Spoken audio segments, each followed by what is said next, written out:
안녕하세요. 저는 이혼하고 하루하루 다시 태어난 기분으로 살고 있는 40대 돌싱녀입니다. 이혼을 경험하신 분들이라면 누구라도 공감하시리라 생각합니다만 사람이 이혼까지 결심하는 게 결코 쉬운 일이 아니잖아요. 그런 만큼 누구보다 인생 풍파를 겪을 만큼 겪은 분들이 아마 돌싱분들이 아니실까 하는 생각이 드네요.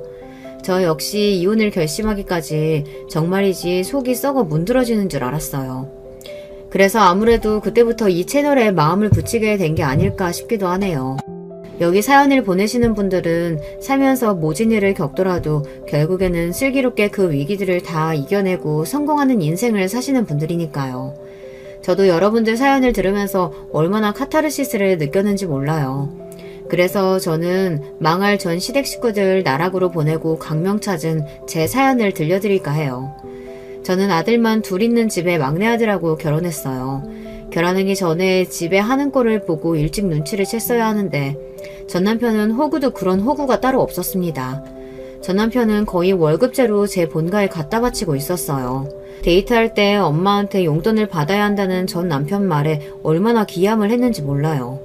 다 큰 성인이 집안에 빨대 꽂히는 줄도 모르고 월급 봉투채로 집에 뺏기고서는 제 여자친구한테 용돈 모자라서 데이트 못하겠다는 말을 하는 게 이게 말이 다 되는 일입니까? 하기야 저런 놈이 좋다고 결혼까지 한 제가 가장 말도 안 되는 인간이었겠네요. 어찌됐든 결혼 후에야 전 남편과 전 시댁 꼴을 제대로 알게 되었고 그 실체에 믿는 토끼에 발등 찍힌 꼴이 되었다 한들 이미 결혼했는데 이제와 어쩌겠나 싶었어요. 곰곰이 생각해보면 결혼 전에 징조가 한두 개가 아니었는데 사랑에 눈멀었다는 이유로 그걸 깡그리 무시하고 그런 놈이랑 결혼했으니 제 발등 제가 찍은 거나 마찬가지다 싶었어요. 요새 결혼한 커플 중 한 커플은 이혼한다지만 그게 제 일이 되면 또 그렇게 쉬운 일이 아니잖아요. 저 역시 그때만 하더라도 이혼녀가 되는 게 시댁 식구들이랑 그 궁상을 떨며 사는 것보다 더 무섭게 느껴졌습니다. 그나마 다행인 게 결혼할 때 분가 약속만은 확실하게 받아뒀다는 점이에요. 처음에는 당연하게 제 부모랑 같이 살자는 말을 하는 전 남편 말에 기함을 했습니다. 우리 엄마랑 같이 살면 밥도 맛있게 잘해주실 거고 살림도 해주실 텐데 너도 좋지 않겠어? 지금 그걸 말이라고 해? 너한테야 밥 맛있게 해주고 살림해주는 엄마겠지. 나한테는 시어머니가 되실 텐데 너 정말 내가 네 말대로 니네 엄마한테 밥 받아먹고 살림해달라고 하면 그건 또 싫을 거잖아. 너 보면 은근 역지사지가 안 되더라. 그러면 우리 엄마도 밥 맛있게 잘해주고 살림 잘해주니까 우리 엄마랑 같이 살자. 에이, 우리 엄마랑 장모님은 다르지. 그럼 나한테도 우리 엄마랑 시어머니는 다르지. 학과 얘기 한 번만 더 하면 너랑 결혼 없던 걸로 할 테니까 그렇게 알아. 전에 없이 단호한 제 태도에 결국 전 남편은 학과를 포기했습니다. 그때 학과가 아니라 결혼을 포기하게 만들었어야 하는 건데 그때는 제가 남편을 이겼다고 크나큰 착각을 하고 앞으로의 결혼 생활도 제 뜻대로 돌아가리라고 생각했죠. 사람이 이렇게 자기 일에는 한 치 앞도 내다보기가 어렵습니다, 여러분. 결혼하고 나서는 당연히 전 남편 월급 봉투부터 저희 공동 통장으로 돌리는 일부터 했습니다. 이 당연한 일에도 전 시어머니는 불만이 많은 듯 했습니다. 얘가 너랑 결혼하기 전까지는 돈 문제 가지고 불평불만 한 적이 단 한 번도 없었는데 너랑 결혼하자마자 이렇게 월급부터 쏙 빼가니 솔직히 내 입장에서는 야속하구나. 야속? 지금 이 상황에서 야속이 할 말입니까? 그렇게 아들 월급이 탐이 났으면 아예 며느리 볼 생각을 하지 말지 그러셨어요. 그랬으면 저도 좋고 나도 좋았을 거 아닙니까? 그래도 제 자식 총각으로 늙어 죽는 건 싫으신 모양이었나 봐요. 며느리라기보다는 그저 제 손주 낳아주고 당신 말씀에 토달지 않고 고분고분 살아주는 눈먼 여자 하나 드리고 싶으셨던 거죠. 세상에, 그럼 저희는 뭐 맞고 살아요, 어머니. 어머니 그렇게 말씀하시면 제가 다 야속하게 느껴져요. 저희도 입에 풀칠은 해야죠. 어머니가 저희 먹여 살려주실 건 아니잖아요. 저렇게 뻔뻔스러운 시어미를 상대하려면 눈치 없는 척 창피한 부분을 제대로 긁어주는 것 외에는 별다른 방법이 없었습니다. 저도 수치를 알면 제가 한 말이 창피한 거라는 것 정도는 알아채겠죠. 멍청한 전 남편은 제가 호구인 것도 모르고 그저 저희 엄마가 저를 아껴주는 줄로만 알고 있으니 저라도 저희 밥그릇은 확실하게 챙겨야 했습니다. 그동안은 계속 엄마가 관리해 주셨는데 결혼하고 당신이 그걸 도맡아 하니까 엄마 입장에서는 서운하실 수도 있지. 엄마한테 용돈이라도 드려서 마음도 좀 풀어드리고 그래. 그럼 네가 생활비 충당할 만큼 더 벌어오면 되겠다. 그치? 받아오는 돈은 한정되어 있는데 가정은 꾸리고 싶고 어머니 용돈도 드리고 싶고 그러면 더 버는 것 말고 방법이 없잖아. 우리 남편 힘내야겠네. 저 불리한 얘기를 할 때에만 눈치 없는 조동아리를 다무는 전 남편이었어요.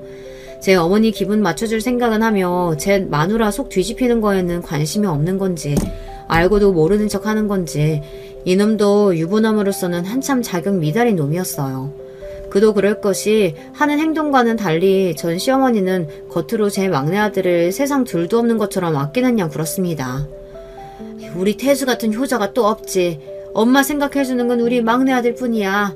내가 젊어서 그렇게 딸을 갖고 싶었는데 부처님이 또 아들 주신 대신에 딸같이 살가운 막내 아들 점지해 주신 거지. 내 맘 알아주는 건 너밖에 없다 태수야. 저 말뿐인 시어머니의 공치사에 매번 전 남편의 입이 멍청하게 해 벌어졌습니다. 그도 그럴만하죠. 저 말 한마디면 아무런 의심 없이 월급 봉투를 통째로 바치는 아들인데 뭐 전 시어머니의 입장에서 효자는 효자였겠죠. 전 시어머니가 저런 말을 할 때마다 저는 속으로 혀를 찼어요. 하지만 전 남편은 뭐가 문제인지도 모르는 모양이었습니다. 자기도 알다시피 엄마가 우리 가족들 중에 워낙 나한테 의지를 많이 하잖아. 왜 안 그렇겠어. 엄마도 형 보면 마음이 갑갑하겠지. 난 엄마 이해해. 속 모르는 소리 하고 있네. 그거 다 당신 구슬리려고 하는 소리잖아.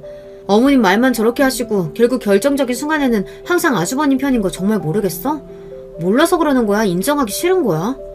왜 또 말을 그렇게 해? 가만 보면 당신은 은근히 엄마 얘기할 때 부정적으로 말하더라. 우리 엄마가 우리한테 얼마나 잘해주시는데. 그러면 전 시어머니가 그렇게 갑갑해하는 전 아주버님한테는 어떻게 대했느냐. 정말 제 막내 아들보다 미덥지 않게 생각했느냐고요. 뭐 그래 보이긴 했습니다. 적어도 겉으로 보이는 대화만 들었을 때는 말이죠. 아이고 태호가 엄마가 나물도 먹으라고 몇 번을 말해. 자꾸 고기만 먹고 그러니까 소화도 잘 못 시키고 자꾸 역류성 식도염 같은 거 생기지. 그러면서 시커멓게 커다란 성인 남자 밥그릇에 살뜰하게 나물 반찬을 덜어다 얹어주고 있는 꼬락서니를 보자면 정말이지 보는 사람 밥맛이 뚝 떨어질 정도였습니다. 전 시어머니는 40이 다 되어가는 제 장남을 꼭 4살짜리처럼 대하곤 했습니다. 아침부터 저녁까지 전 아주버님 뒷공무니를 졸졸 따라다니며 쉴 새 없이 뒤치다거리를 하는 전 시어머니의 모습을 보고 있자면 자식을 잘못 키워도 단단히 잘못 키우고 있다는 생각이 절로 들었어요.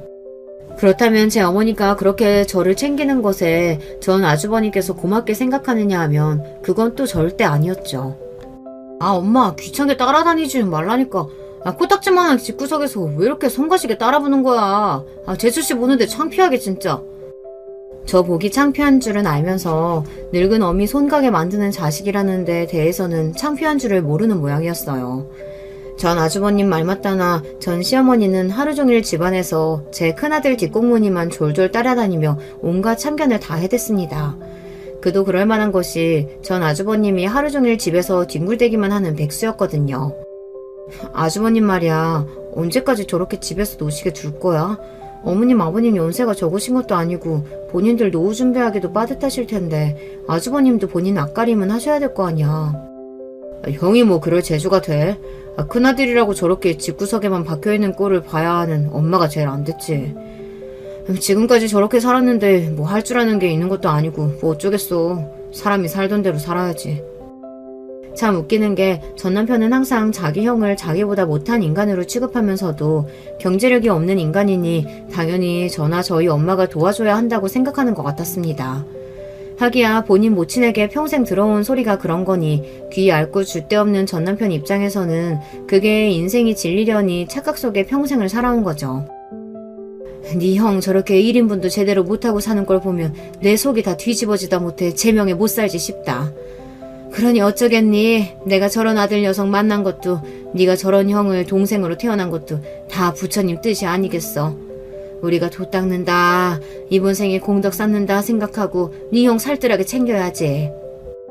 얼핏 들으면 전 남편을 추켜 세우고 전 아주버님을 깔보는 말인 것처럼 들리지만 결국은 그런 모자란 본인 장남을 당연하게 전 남편에게 떠맡기는 거나 다름없었습니다.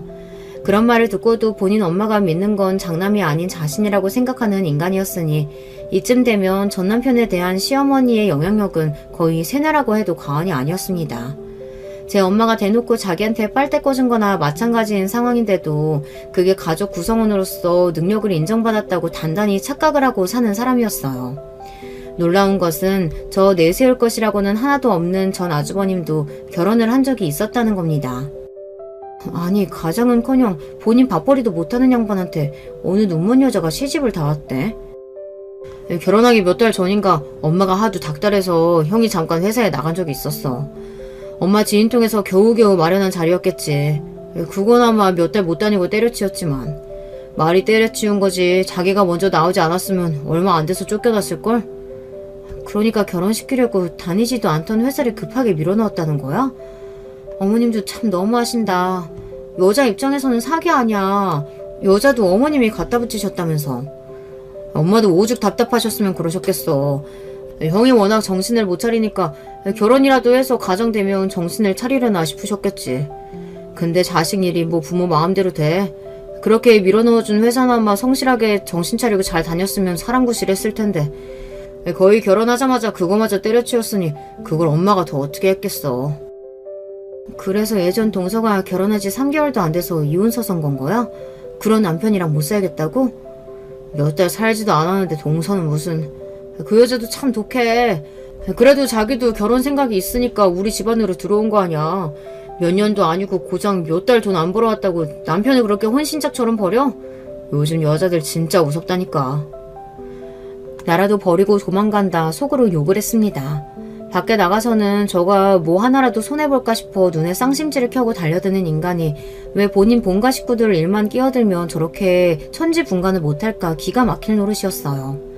아니 생각을 좀 해보세요. 멀쩡히 회사 잘 다니는 인간인 줄 알았는데 정작 시집와서 보니 남편이란 작자는 태어나서 일이라는 걸 제대로 해본 적도 없는 인간이었어요.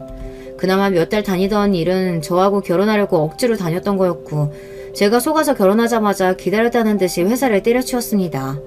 거기다가 시댁도 죄다 한통속이고 작정하고 자기를 속여서 결혼을 한 인간들인데 그런 인간들과 어떻게 가족으로 같이 삽니까? 여자분이 온 식구가 전부 사기꾼이라고 집안에 품비박산 내지 않은 것만으로도 감사하고 살아야 할 인간들이 오히려 돈 못 버는 남편 버린 인간 쓰레기 취급을 했을 게 뻔합니다. 비록 잠깐의 눈속임으로 지뢰를 밟긴 했으나 그래도 현명하신 분인지 단기간에 빨리 이 집안을 벗어나셨구나 싶었어요. 얼굴 한번 본 적 없는 전 동서가 부디 이 거지 같은 집구석에서의 악몽 같았던 짧은 결혼 생활을 잊고 행복하게 사셨으면 하고 빌었습니다. 돈도 없는 양반이 결혼은 무슨 돈으로 했대? 무슨 돈은 거지는 아버지 어머니 주머니에서 나온 거지. 아이고 아버지 어머니 주머니 같은 소리 하고 있네. 그게 정말 전 시부모님 주머니에서 나왔겠습니까? 그간 전 남편이 살뜰히 갖다 바친 월급 주머니에서 나왔겠죠. 도대체 누가 누굴 한심하게 생각하는 거예요. 저 보기에 제 집구석에서 가장 한심한 인간은 전 시어머니도 아니고 전 아주버님도 아니고 전 남편이었어요. 그걸 본인만 모르고 살았죠. 생각해보니 전 남편에 대해 그렇게 생각하면서도 어떻게 이혼만은 피해야 한다며 용을 쓰던 제가 제일 한심한 인간이었을지도 모르겠습니다. 그럼 이혼은? 누가 들어도 아주버님이 유책 배우자인 상황인데 위자료 물어줘야 했을 거 아니야. 형이야 먹고 죽으려고 해도 돈 없다고 배째라고 들어놨지만 엄마 입장에서 형이 길바닥에 나앉게 생겼는데 그냥 두실 수 있었겠어? 결국 엄마가 해주셨지 뭐. 네 돈이다 네 돈. 이야기를 들으면 들을수록 빨대가 꼽혀도 제대로 꼽혔구나 싶었어요. 제 못난 형 결혼도 시켜줘 이혼도 시켜줘. 그렇게 뜯겨놓고도 형은 못난 자식이고 저는 부모가 의지할 수 있는 잘난 자식이라고 철석같이 믿고 있는 꼴을 보면 저 정도면 이제 자기 합리화에 가까운 거 아닐까 싶더라고요. 그렇게 짧은 결혼 생활과 거의 동시에 끝난 전 아주버님의 짧은 경제활동은 그 이후로 쭉 멈춰져 있었습니다. 저 같으면 그 나이 먹도록 부모 집에 얹혀 살면서 돈 한 푼 없이 빌빌대고 있으면 민망하고 자존심이 상해서라도 알바 자리라도 알아봤을 것 같은데 전 아주버님은 꼭 수치심이라고는 없는 사람 같았어요. 한 번은 저한테 대놓고 이런 소리까지 하더라니까요. 재수씨 보기에는 저 사는 게 한심해 보일지도 모르겠지만 저도 저 나름대로의 고충이 있습니다. 저희 엄마 얼마나 별나게 구시는지 재수씨도 아시죠? 사람을 아침부터 저녁까지 졸졸 쫓아다니면서 못사게 구는데 그걸 어느 누가 감당합니까? 제가 아니라 태수한테도 그랬다고 생각해보세요. 그놈 그거 한 달도 안 돼서 그냥 미쳐버렸을 거예요. 나나 되니까 여태까지 엄마 유난을 이만큼이나 버틴 거죠. 그렇다고 제가 힘이 들지 않는 건 아니지만요. 어떻게 보면 다른 식구들이 나한테 고마워해야 돼. 본인이 그렇게 산다고 생각해봐. 나한테 푸니까 그나마 다른 사람들은 멀쩡하게 살 수 있는 거예요. 어린 재수복이 겸연쩍어 하는 소리가 아니라 그게 정말 진실이라고 철석같이 믿고 하는 얘기인 것 같았어요. 그러니까 저 논리대로라면 본인이 감당해주지 않으면 식구 중 누구라도 본인 꼴을 대신 당해서 일상생활을 할 수 없었을 테니 자신이 가족들에게 받는 건 마치 정당한 보상이라도 되는 듯한 말이었어요. 이게 도대체 무슨 궤변입니까? 그렇게 집에서 제 모친에게 시달리기 싫으면 나가서 일을 하면 되잖아요. 하다못해 집에만 처박혀 있지 말고 나가서 운동이라도 하면 시간이 오죽 잘 가겠습니까? 생각이 흐르는 방식은 다르지만 자기 합리화만큼은 기가 막히게 해낸다는 점에서 그래도 전 남편과 전 아주버님이 형제가 맞긴 하구나 기가 찼습니다. 그즘 전 남편이 다니던 회사가 갑작스럽게 경영위기를 맞이해 때 아닌 정리해고 바람이 불었습니다. 남편은 정리해고 대상은 아니었으나 회사에서는 정리해고뿐만이 아니라 명예퇴직 신청도 받고 있었어요. 그 대상에는 전 남편도 포함이 되어 있었죠. 어떻게든 전 남편이 회사에 붙어있길 바라던 저의 마음이 조마조마했어요. 결국 전 남편 입에서 기어이 회사를 나오고 싶다는 말이 나왔습니다. 말이 명예퇴직 받는다는 거지 이건 그냥 나가라는 말이나 진배 없어. 요새 회사 분위기가 얼마나 살벌한지 알아? 아무리 그래도 그렇지 당신 사회는 훨씬 살벌하다는 거 몰라? 회사 그만두면 이제 뭐 먹고 살 건데. 남편이 오죽 힘들었으면 회사 그만두고 싶다는 말을 다 했겠어. 당신 부인이 돼가지고 꼭 그렇게 야멸차게 말해야 돼? 아, 이 사람이 얼마나 힘들었으면 그랬을까 좀 공감해주고 위로는 못해줄 망정 내가 돈 벌어오는 기계도 아니고. 돈 벌어오는 기계였으면 돈을 꼴랑 그것밖에 못 벌어왔겠습니까? 속으로 어처구니가 없었지만 어찌됐든 전 남편을 달래야 했습니다. 물론 나도 그렇게 생각하지. 항상 당신 얼마나 고생하는지 내가 모르지 않지. 그렇지만 사람이 먹고 살려면 생활을 해야 하잖아. 당장 회사 나오면 그때부터 나보다 훨씬 당신이 고달파질 거야. 매일 출근해서 일하던 사람이 수입은 없는데 당장 일할 곳 없으면 얼마나 스트레스 받는 줄 알아? 일을 왜 안 해? 목구멍이 포도청인데 목에서 피날 때까지 일해야지. 왜 어디 일자리라도 미리 알아봐 둔 곳 있어? 내가 그래도 이 회사에서 공으로 시간을 보낸 게 아닌데 경력도 쌓이고 인맥도 좀 쌓였잖아. 나 나오면 지금 회사에서 같이 나오겠다는 후배들도 몇 있어. 그 말에 제가 멈칫했습니다. 그러니까 이 인간 지금 회사 그만두고 본인 사업을 하겠다는 소리 아닙니까?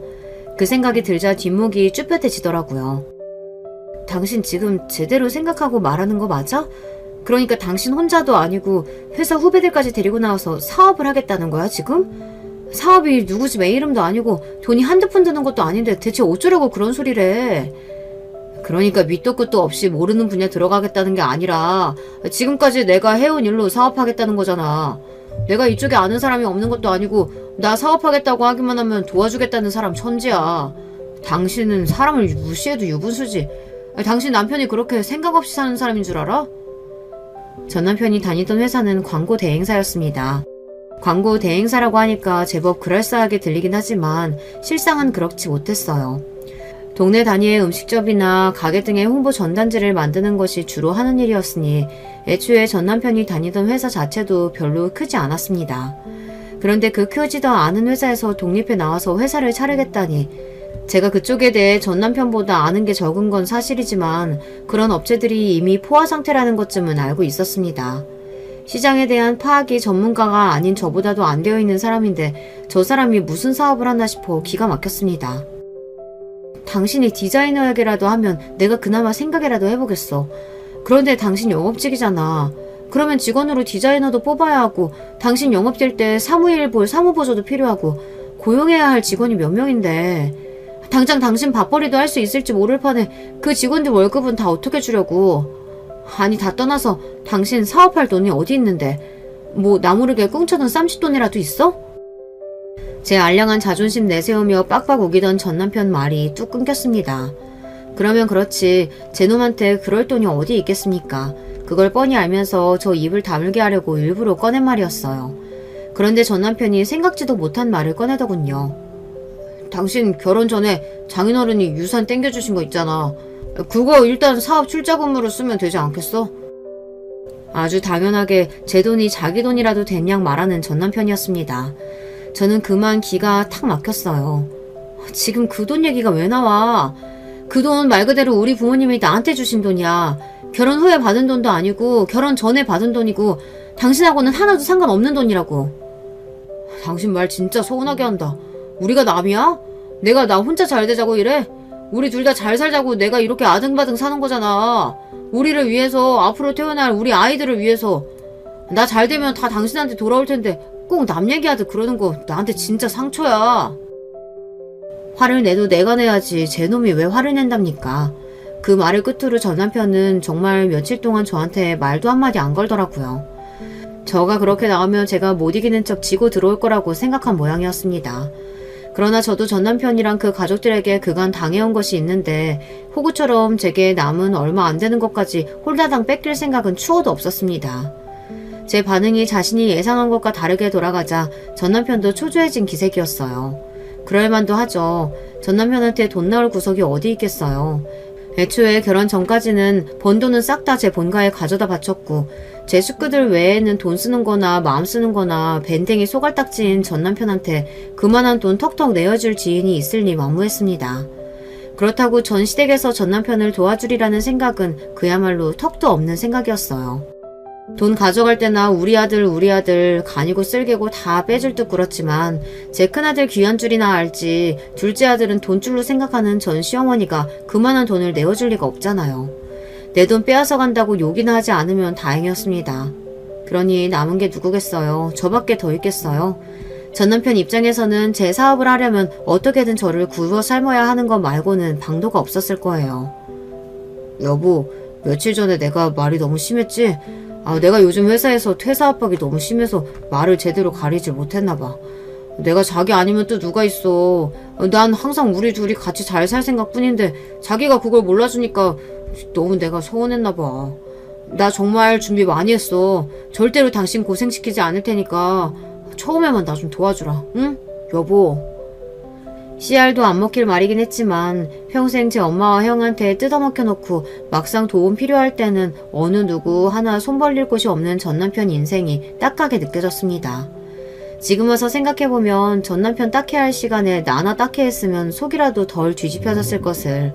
그래도 그때까지는 저런 것도 남편이라고 어떻게든 잘 고쳐서 끝까지 잘 살아보고 싶었어요. 마음이 반쯤 넘어가면서도 한 번 더 슬쩍 떠봤습니다. 그래도 어머님께 운이라도 한번 띄워보지. 그간 당신이 집에다 해준 게 얼만데 어머님도 아예 모르는 척 하시면 안 되는 거 아니야? 그게 다 언제적 돈인데. 나 결혼하고 나서는 다 당신이 관리했잖아.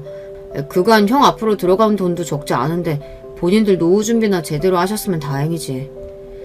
들으나 마나한 소리에 한숨이 푹 나왔습니다. 취직해서 10년 넘게 일하고도 손에 쥔 게 아무것도 없어 마누라한테 아쉬운 소리나 하는 남편이라니요. 이런 인간을 믿고 정말 평생을 보내도 괜찮을지 회의감이 들었으나 전 남편 말대로 이혼하지 않은 이상은 그 인간과 저는 운명 공동체잖아요. 결국 저는 내키지 않는 마음으로 전 남편에게 회사를 창업할 사무실을 하나 얻어주었어요. 여보, 정말 고마워. 진짜 자기밖에 없어. 지금은 사무실 한 칸에서 시작하지만 나 이거 정말 크게 키워서 당신한테 꼭 사모님 소리 듣게 해줄 거야. 고마워요, 여보. 택도 없는 소리라는 건 그 말을 들을 때에도 알고 있었으나 그럼에도 좋아서 날뛰는 전 남편을 보니 기분은 나쁘지 않았습니다. 잘 되는 것까지는 바라지도 않을 테니 부디 말아먹지만 말아라 속으로 빌면서 말이죠. 너한테 이런데 얻어줄 돈이 다 있는지 몰랐네. 우리 아들이 복도 많구나. 우리 태욱이도 이렇게 사무실 턱 내어줄 여자 하나 만나 살면 얼마나 좋을까. 아휴, 우리 딱 하나 아들.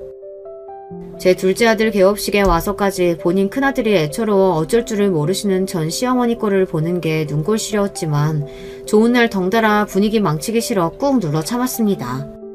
그간 저가 쪽쪽 빨아먹은 아들님이 사무실을 오픈한다는데 화환도 아까워서 작은 꽃다발로 퉁치려드는 전 시어머니를 보며 같은 손가락인데 왜 저 사람만 저리도 안 아픈 손가락인 건지 다시금 짠해졌어요. 그러고 나서 한동안은 회사 자리 잡느라 눈코 뜰 새 없이 바빠진 전 남편은 얼굴 보기도 힘들어졌습니다.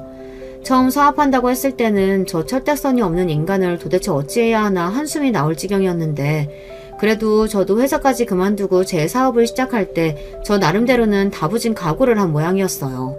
자정이 다 되어서야 집에 돌아오는 전 남편 얼굴은 하루가 다르게 말라가고 있었어요. 처음엔 웬 되도 않는 사업을 한답시고 내 속을 이리 뒤집나 싶어 신경도 쓰지 않으려 했지만 정이라는 게 참 무섭고 더럽습니다. 사람이 그렇게 고생하는 꼴을 보니 저러다 쓰러지는 건 아닌가 싶어 이것저것 몸에 좋다는 보양식도 챙겨 먹이게 되더라고요. 저도 참 속도 없는 여자죠. 제 나름대로 전 남편 기력을 회복시키겠다고 무진 애를 썼으나 사업 스트레스에 잘 먹지도 못하는 전 남편은 나날이 말라갔어요. 거기다 무더운 계절이 찾아오면서 전 남편은 더더욱 입맛을 잃어갔죠. 보약이라도 한 첩 써야 하나 생각하고 있던 차에 시조모 제사가 다가와 간만에 시댁에 방문하게 되었습니다. 전 남편은 그날도 바빠서 저 혼자 참석하게 되었어요. 그렇게 허리도 못 펴고 실컷 제사 음식을 하고 제사가 끝나기를 기다려 온 가족 상을 다 봐주고 겨우 저도 한술 뜨렸는데 전 시어머니가 또 전 아주버님 얼굴을 쓰다듬고 있더라고요. 밥상머리에서 밥맛 떨어지게 또 저러고 있다 싶으면서도 저도 적응의 동물인지 이제는 그러려니 하고 숟가락을 입에 집어넣는데 전 시어머니가 그러더군요. 올해 더위가 유난해서 그런가? 애 얼굴이 너무 안 좋다. 그러니까 잠깐이라도 밖에 나가 햇볕도 좀 쏘이고 그러라니까. 더워 죽겠는데 나가긴 어딜 나가. 익숙하게 제 얼굴을 쓰다듬는 모친 손길을 쳐내며 전 아주버님이 퉁명스레 대꾸했어요. 그 다음에 전 시어머니로부터 이어진 말 때문에 저는 그만 밥 먹는 것도 잊고 말았어요. 안 되겠다. 내일 당장 나랑 같이 한의원 가서 진맥 받고 약 한 찬 맞추자. 너 여름에 체력 떨어지는 거 우습게 생각하면 안 돼. 얼굴이 안 좋기는 무슨. 집에 뒤집어져서 해주는 밥 편히 받아먹으며 잘 움직이지도 않아서 못 본 새 살이 더 찐 전 아주버님이었어요. 보약은커녕 지금 들고 있는 밥숟가락도 뺐고 당장 체육관에 보내도 모자랄 지경이었습니다. 그런데 제 전 남편은 어떤가요? 당장 제 둘째 아들은 사업 한번 살려보겠다고 이 시간까지 제사밥도 못 얻어먹으러 오는 판이었습니다. 저 소리를 듣는데 제가 다 서러워서 가슴속에서 뭔가가 울컥 올라오는 기분이더라고요. 저는 숟가락을 탁 내려놓고는 전 시어머니에게 말했습니다. 어머니, 정말 해도 해도 너무하시네요. 태수씨는 아직 퇴근도 못해서 여기 밥 먹으러도 못 왔어요. 요즘 그 사람 살이 얼마나 빠졌는지 아세요? 보기 딱할 정도예요. 제가 몸에 좋다는 거 아무리 챙겨 먹어도 얼굴이 돌아오질 않아요. 몇 년 같이 산 저도 이렇게 사람이 짠한데 어머니 막내 아들은 안 불쌍하세요? 제가 답지 않게 소리를 버럭 지르자 시댁 식구들이 전부 놀라서 쳐다보더군요. 늘 방관하는 입장이었던 전 시아버지도 며느리 타박에 창피했던지 평소와 달리 말을 못했습니다. 그래, 그거 새아가 듣는데 너무 태우기 편만 들고 그러지 말어. 태수도 우리 귀한 아들인데 새아가가 들으면 얼마나 마음이 안 좋겠어? 아니, 당연히 나한테야 둘 다 귀한 아들이지. 그치만 태수는 네 말 맞다나 이렇게 저를 챙겨주고 살 빠진다고 보양식 해다 바치는 부인도 있잖니. 근데 얘한테는 나 말고 누가 또 있어. 그래서 내가 그러는 거지. 내가 얘 더 예뻐하고 우리 태수 안 예뻐해서 그러는 거 절대 아니다. 너 그거 정말 오해하면 안 돼? 오해는 무슨. 황급하게 제게 변명을 하면서도 끝까지 전 남편에게 보약 한 첩 지어주겠다는 말은 하지 않는 전 시어머니였습니다. 그런 전 시어머니의 태도에 저는 빈정이 상할 대로 상해서 밥도 더 먹지 못하고 그만 집으로 돌아와 버렸어요. 제사를 마치고도 저보다 더 늦게 돌아온 전 남편이 그렇게 불쌍해 보일 수가 없었습니다. 본가는 잘 다녀왔어? 몰라. 제 큰아들만 아는 양반들 뭘 잘 보고 왔겠어. 속이 상해서 불어 더 삐딱하게 굳는 저를 보며 전 남편이 타박했습니다. 당신 진짜 그러지 말라니까.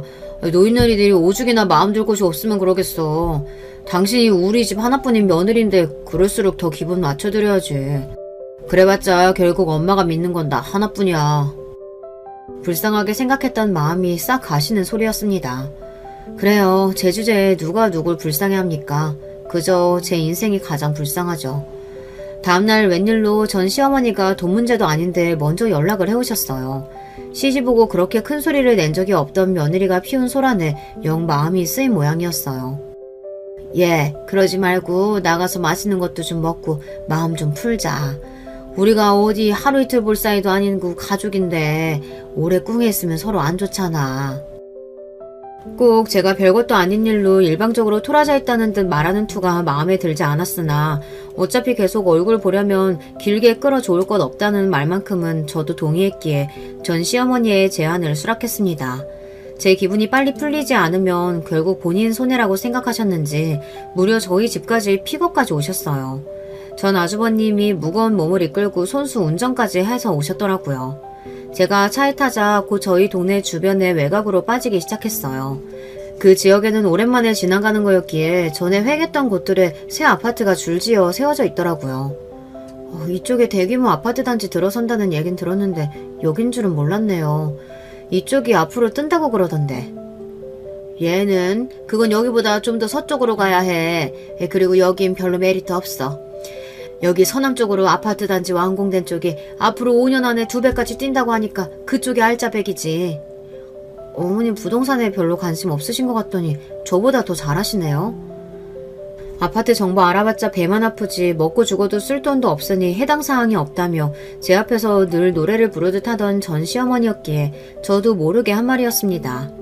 하기야 둘째 아들 등골을 쪽쪽 빨아 연명한 집안에서 쓸 일이 없는 정보가 맞기는 했죠. 그런데 무심코 한 말에 전 시어머니가 눈에 띄게 당황하더군요. 뭔가 감이 좋지 않았습니다. 왜요? 이제 부동산에 관심이 좀 생기셨어요? 얘는 관심은 무슨, 내가 그런 거 안다고 뭐 쓸 데가 있는 것도 아니고 그냥 주변 여자들이 하는 소리나 좀 주워들은 거지 뭐. 황급히 말을 얼버무리는 꼴이 또 무슨 작당을 하고 있나 싶었으나 가뜩이나 분란을 일으켜 만든 자리인데 거기에 피곤한 일을 더 얹고 싶지 않아 그만 입을 다물었습니다. 그때 좀 더 추궁을 했더라면 그렇게 세게 뒤통수 맞는 일은 없었을까 싶긴 하지만 뭐 결과가 크게 달라지지 않았을 것 같기도 합니다. 그렇게 먹는 둥 마는 둥 하는 식사 자리를 대충 마무리하고 감정의 골을 해결하지 못한 채 일단 겉으로만 감정을 수습한 것처럼 보였습니다. 그 와중에도 전 남편은 여러 사업을 일으켜보겠다고 제 딴엔 갖은 용을 썼어요. 하지만 결과는 영 신통치 못했어요. 애초에 진짜 레드오션인 분야 아닙니까? 그런 분야에 신성기업으로 뛰어들었다면 물량 공세라도 해야 승산이 있을 텐데 저희가 그럴 돈은 또 어디 있나요? 사실 예정된 수순이긴 했습니다만 그걸 어떻게든 살려보겠다고 애쓰는 전 남편이 딱해 보였죠. 그런데 5년 만에 일찍 들어온 전 남편이 생각지도 못한 소리를 꺼냈습니다. 당신 우리 부모님이랑 같이 사는 거 어떻게 생각해? 그게 무슨 소리야? 나랑 결혼할 때 약속했던 거 잊었어? 너무 그렇게 화만 내지 말고. 화를 내는 게 아니라 당신 하는 말이 너무 황당하니까 그렇지. 애초에 나랑 결혼하면서 약속한 거 중에 지켜진 게 그거 달랑 하나인데 그걸 걸고 넘어지니 내가 흥분을 안 하게 생겼어? 그리고 아주버님이랑 잘 지내고 계신데 갑자기 무슨 합가 얘기야. 그 말에 대번 전 남편 표정이 부르퉁해졌습니다. 그러니까 말이야. 형은 이때까지 부모님이랑 실컷 살았잖아. 나도 자식인데 부모님 정 좀 받으면서 좀 편하게 살 수도 있는 거 아니야? 제 놈만 편하게 받는 제 부모님 정이겠죠. 한동안 불쌍하게 굴어서 잊고 있었는데 원래 이렇게 제 속을 뒤집는 놈이었습니다. 안 돼. 난 분명히 말했어. 절대 안 돼. 더 이야기를 들어보지도 않고 안방문을 쾅 닫고 들어갔습니다. 누가 말려 죽일 일 있습니까? 지금 이렇게 떨어져 사는데도 화병 안 걸리는 게 용할 지경이었어요. 다시 한번 저런 개소리 짓거렸다가는 정말로 가만두지 않으리라 결심했습니다. 그렇게 냉전 속에서 며칠이 더 지나고 저는 시댁 행사 때문에 내키지 않는 발걸음을 하게 되었어요. 얼마 전 제사 때의 분란에 며칠 전 전 남편의 턱도 없는 소리까지 시댁에 가고 싶지 않은 마음이 만만이었으나 제가 그제인 며느리인 이상 할 도리는 해야 했죠. 그렇게 조금이라도 늦게 가고 싶어 느릿느릿 걷고 있는데 시댁 근처에 전 시어머니와 친분이 있는 부동산 사장님이 저를 알아보시고는 아른체를 하셨어요. 아이고 시댁 가나 보네. 얘기한 부동산 대장은 잘 정리했으니까 어머님께도 그렇게 전해줘요. 부동산 대장이요? 무슨 부동산 대장 말씀이세요? 왜? 그대 큰아들 앞으로 넘겨달라고 했던 거 있잖아요. 그거 다 마무리했으니 조만간 서류 가지러 오라고. 이게 도대체 무슨 말입니까? 먹고 죽으려도 없다는 소리를 입에 달고 사는 시댁인데 무슨 부동산이 있고 또 그걸 누구 앞으로 넘긴다는 거예요. 그 소리를 듣는데 온갖 불길한 가정이 저를 덮쳐오는 것 같아 숨이 턱 막히는 것 같았어요. 그 집에 그간 돈 나올 구석이라곤 전 남편뿐이었는데 결혼 후에는 월급은 제가 다 관리했다 해도 저 모르게 상여금이나 보너스 같은 건 여전히 시댁에 가져다 날랐을 걸 알면서도 모른 척 해줬던 저였습니다. 그 집에 뭔가 꿈쳐둔 게 있다면 출처는 제 남편이라는 소리입니다. 뒤늦게 아차 싶어 저를 막아서는 부동산 사장님을 뒤로하고 저는 시댁 대문을 쳐부술 기세로 시댁에 쳐들어갔습니다. 너 할 일이 얼마나 많은데 이제야 와? 어머님, 아주버님한테 부동산 넘기셨다는 말 도대체 무슨 말이에요? 날카롭게 따져묻는 제 목소리에 시댁 식구들이 일제히 굳어버렸습니다. 전 시아버지는 늘 그렇듯 자리를 피하고 전 아주버님도 제 눈총을 슬쩍 피하더군요. 그럼 남은 사람은 전 시어머니뿐이죠. 너 그 얘기 어디서 들었어? 이 입산 옆에 내가 애한테 아파트 해준 거 그걸 너한테 홀라당 풀었어? 그러니까 제 큰아들한테 부동산을 넘긴 건 맞다는 소리였습니다. 저는 사람이 혈압이 치솟으면 정말 정신이 혼미해진다는 걸 그때 처음 알았어요. 어머니, 정말 해도 너무한 거 아니세요? 그동안 그 사람이 이 집에 어떻게 했는데요? 그렇게 저희한테는 돈 없다고 뭐 하나 안 베풀고 하시더니 그걸 홀랑 다 아주머님을 주세요? 누군 죽도록 일해서 주기만 하고 누군 평생 받기만 해요? 같은 자식인데 어떻게 이렇게 대접이 다를 수가 있어요? 예, 그렇게 흥부만 하지 말고 너희끼리 도도 사업도 하고 잘하고 잘 살잖니. 근데 쟤는 이제 와서 어디 취직도 못하고 어떻게 할 거야. 너 정말 그렇게만 생각할 일 아니야. 우리가 다 늙어서 이제 제 책임 못 지겠다고 너희한테 떠넘기면 어쩌려고. 그걸 우리가 너희 생각해서 제 살 길 만들어준 건데 그렇게 이야기하면 안 되지. 정말이지 돌아버릴 지경이었습니다. 이젠 제 큰아들 저희 부부한테 떠넘긴다는 협박까지 하니까. 사람이 선을 넘어도 정도가 있지 이건 정말 해도 너무하잖아요. 어머님, 어떻게 그런 말씀을 하실 수가 있어요? 우리도 우리 입장에선 전 재산 걸고 너희의 앞길 정리해준 거야. 고맙게 생각해도 모자랄 판에 내가 우리 재산 어떻게 쓰는 것까지 너한테 허락받아야 하니? 밉살맞게 말하는 전 시어머니 때문에 꼭지가 도는 것 같았습니다. 그래도 계속 거기 있다가는 정말 제가 무슨 짓을 할지 몰라 시댁을 뛰쳐나왔어요. 우리 재산이라뇨. 전 남편 등쳐 모아서 만든 부동산일 것이 뻔한데 뻔뻔한 언행에 숨이 턱턱 막혔습니다. 저는 곧장 전 남편에게 전화를 걸었어요. 당신 어머니가 당신 형한테 아파트 준 거 알고 있었어? 그런데 이 인간이 대답이 없는 겁니다. 저는 이번에도 전 남편이 호구 노릇만 잔뜩 하고 뒤통수 맞은 거 아닌가 싶어 걱정이 만만이었는데 하등 쓸모없는 일이었던 거죠. 저 빼고 모든 시댁 인간들이 한통속이었어요. 길어진 침묵에 결국 제가 폭발하고 말았습니다. 너 진짜 등신이야? 호구 노릇도 정도가 있지. 이젠 부모님 재산까지 다 뺏기고 멍청하게 손가락 빨고 있어? 그게 진짜 네 부모님 재산이면 내가 이렇게까지 기가 막히진 않을 거다. 그거 다 네 주머니에서 나왔다는 거 너 진짜 몰라서 이래? 그렇게 등신 호구같이 살 거면 너 혼자 살지. 왜 나까지 이 진창에 끌고 들어와서 사람 속을 뒤집어? 네 얼굴 보면 헛다지 나서 죽을지도 모르니까 당분간 집에 들어오지 마. 그렇게 빽 소리를 지르고는 전화를 끊어버렸습니다.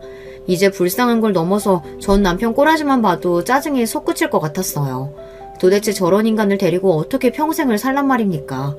남은 제 인생이 깜깜해서 그만 눈물이 났습니다. 눈치가 있는 건지 없는 건지 전 남편은 정말로 그리고 며칠 집에 들어오지 않았어요.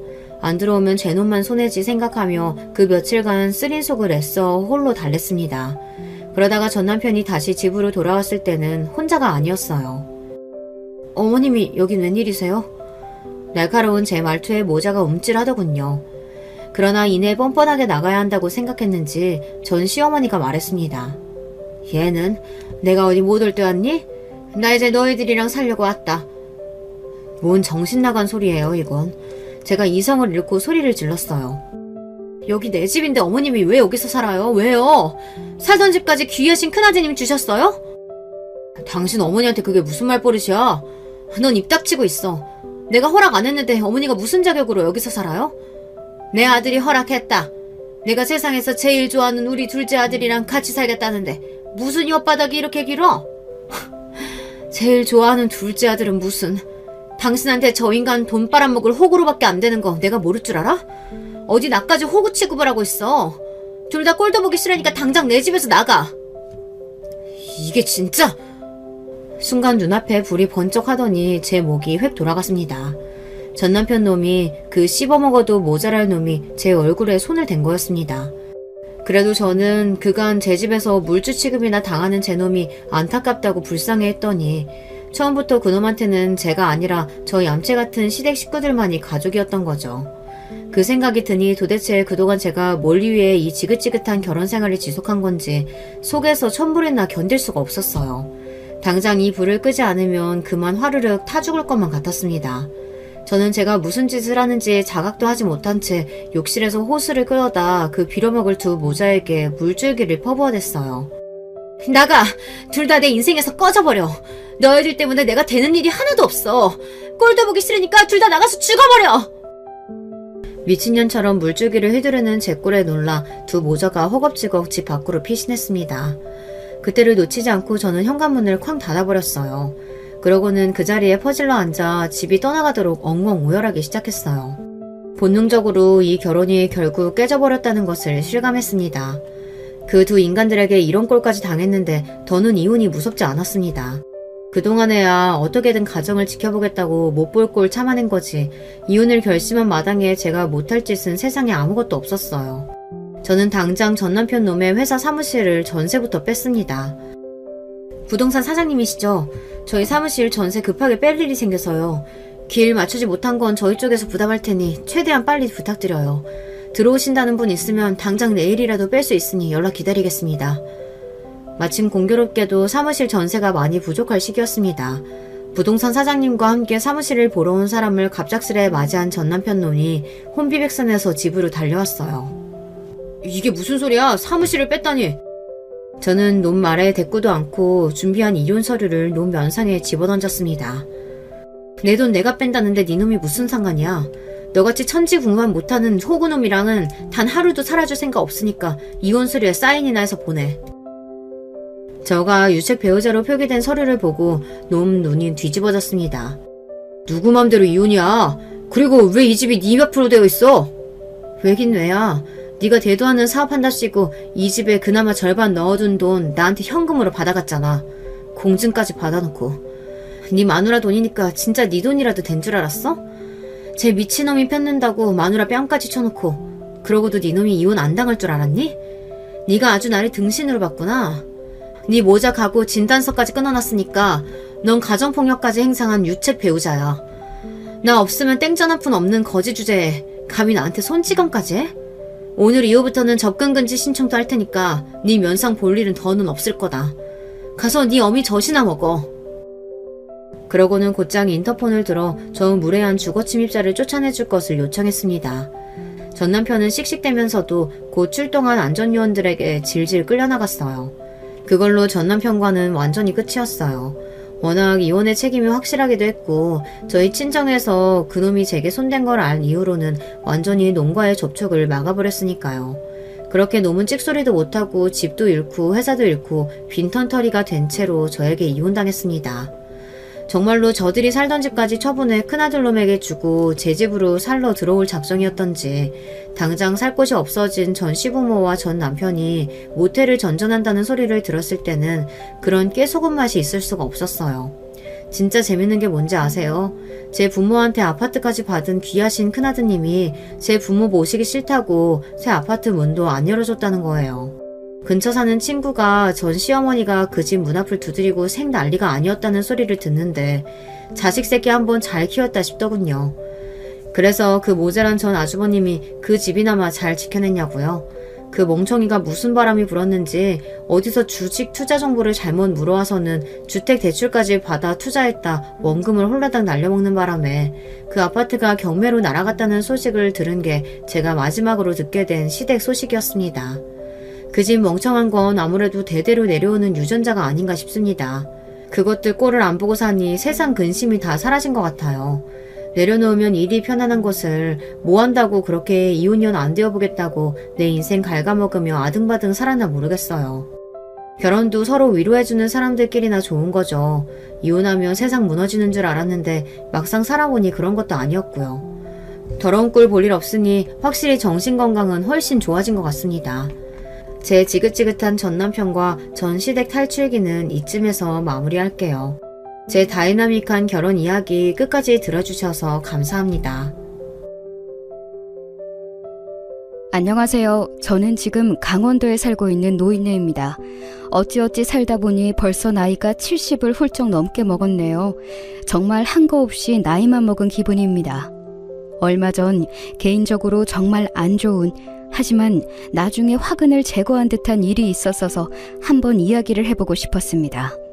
제 나이가 된 분들은 아마 자식들이 가장 큰 걱정일 거예요. 누구나 그렇죠. 다 내 속으로 낳은 자식이라지만 절대 다 같은 자식이 아니랍니다.